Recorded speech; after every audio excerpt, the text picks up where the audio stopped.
Do you know where he lives?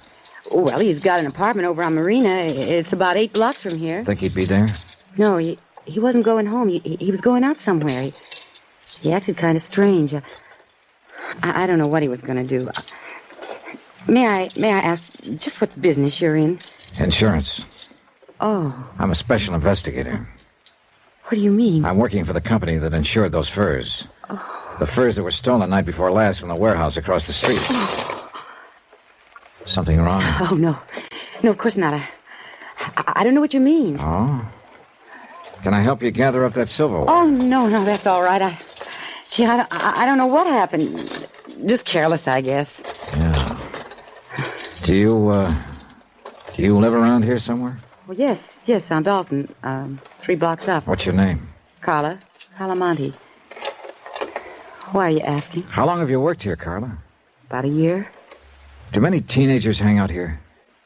What do you mean? Kids, 17, 18, 19. Do many of them come in here for coffee, hamburgers?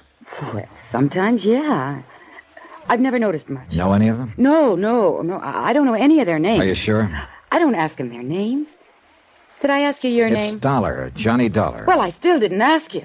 If you want to tell me, What are you scared of, Carla? Nothing. I'm not scared. You're not? Of course not. Why would I be scared? For the same reason your boss is, Red Weller. He was scared when he talked to me this afternoon and when he phoned me later. I don't know what you're talking about. Oh, yes, you do. That's why he didn't come to my hotel. He was afraid to. And why did you drop that silverware when I told you who I am? Because you're scared half to death. No. What's the matter with you people down here? What are you doing, crawling into a hole because a half-grown gang of hoodlums starts throwing their weight around? You don't understand. Then suppose you tell me about it. Do you think that's any kind of an answer in the long run? To pull the covers up over your eyes and let them do as they please and just keep hoping they'll leave you alone? All you're doing is making things worse. Oh, you don't know how it is. You don't have to live here. No, I don't have to live here, but I know how it is. Because I've seen it in other places where the mobs manage to take over. And if you let it happen here, then you'll really have something to be scared of. Maybe they've already taken over. Oh, a bunch of kids with a gripe on, running in packs so they feel safe? Is that the kind of mob you mean, Carla? No. They're not a mob yet, but they will be if they're not stopped. It seems to me you'd have some sense of responsibility to them, if nobody else. Maybe if other people had a sense of responsibility, kids wouldn't have to grow up in a place like this. Have you ever thought of that, Mr. Dollar? Yeah, I've thought of it. But it doesn't hold water. Well, you'd think so if you lived here. All right, so it's a slum district. And sure, these kids start out with a strike on them. But that's a pretty weak excuse for joining up at criminal bands and terrorizing a whole neighborhood, for slugging people and looting warehouses. Yes, I know. Most of them find other answers. It's only a small minority that turns to crime. But if you let them get away with it, others will join them and they'll grow until finally it's too late. Well, Carla, still nothing to tell me? I can't. I just can't. I see. Well, there's a quarter for the coffee. Keep the change. Good night, Carla. Wait. Yeah? Mr. Dollar, suppose I knew someone who might be able to help you. I mean, who might know something about the robbery. Innocently, of course. If you talk to this person and they agreed to help you, could you keep them out of it? Depends on the circumstances. I'd do all I could, that much I promise. I don't know. I'm not sure. You're not sure of what? Of you.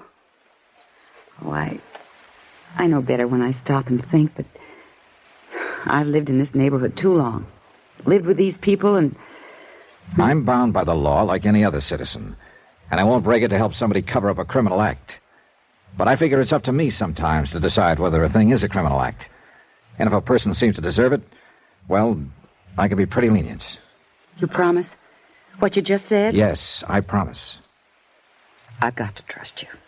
I've got to trust someone. Do you know such a person, Carla? Yes. Do you know where to find them? I think so. Well, I'm sure they'll be at one of 2 or 3 places. Not very far from here. And who is this person? Someone who grew up around here. A boy. 19. What boy? My brother.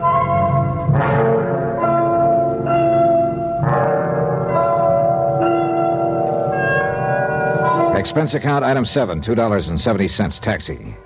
We went first to Carla's apartment where she lived with her brother, but there was no one there. Then we checked out a drive-in a few blocks away, a teenage hangout. No luck. Finally, we tried a pool hall down south of the yards, just off Alameda Street.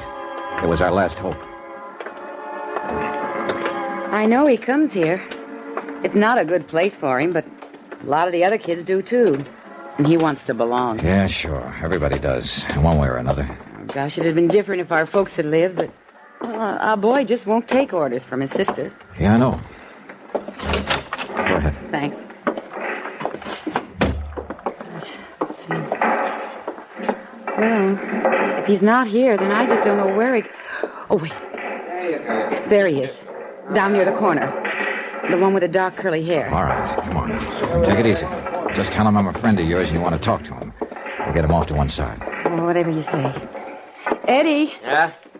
Well, what are you doing here, Carla? Eddie, this is Mr. Dollar, a friend of mine. I wonder if we could talk to you for a moment. What about? Well, you know better than to come in a joint like this. But I want to talk to you, Eddie. You can talk to me at home. Now, go on, get her out of here, will you, mister? It might be a good idea if you listen to her first. I thought it was her that wanted to talk to me. Go on, get her out of here. All right, if you'll go with us. What for? I like it here. It's a nice place. Yeah? At least it's better than San Quentin. What are you talking about? A warehouse robbery, $100,000 worth of furs. I understand you may know something about it. Innocently, of course. I thought you said this guy was a friend of yours. Well, that's right, Eddie. He's just... Who is he? He's an insurance investigator. Oh, so that's the pitch. He's promised to help, Eddie. If you'll tell him whatever you know, he'll protect Knock you. it off, Carla. Now, look, mister. I don't know nothing about nothing. I never even heard of no fur robbery. So take her with you and get out of here. This may be your last chance to get off before the boat sinks, Eddie. You're not leaving, huh? All right, then I'll leave. Eddie! Let him go. We can't force him to talk. I don't know, Mr. Dollar. I don't understand him. I do.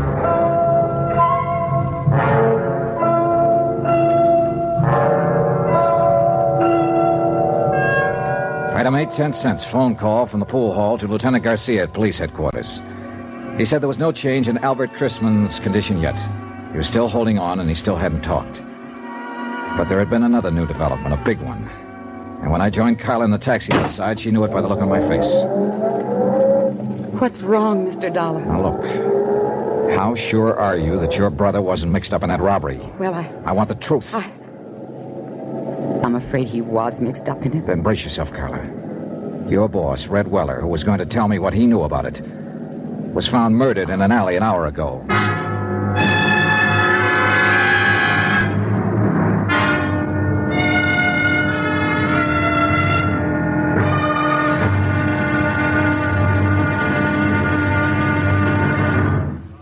Now, here's our star to tell you about tomorrow's intriguing episode of this week's story. Tomorrow, a lonely, broken-hearted girl, a blood-stained shirt, and a fight with a cornered rat. Join us, won't you? Yours truly, Johnny Dollar.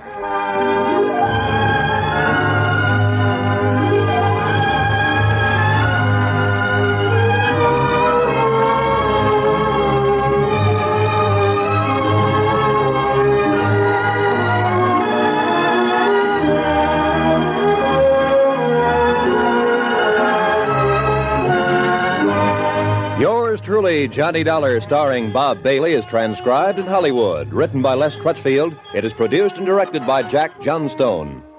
Be sure to join us tomorrow night, same time and station, for the next exciting episode of Yours truly, Johnny Dollar. Roy Rowan speaking.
That's yours truly, Johnny Dollar, a broadcast from May 8th, 1956, The Silver Blue Matter, starring Bob Bailey, part 2 of a 5-part adventure.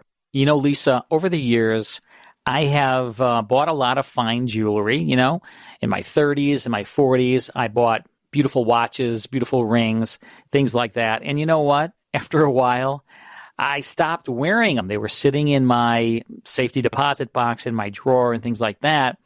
And recently I reached out to my friend Matt Burdine. He's the owner of Burdine Jewelers.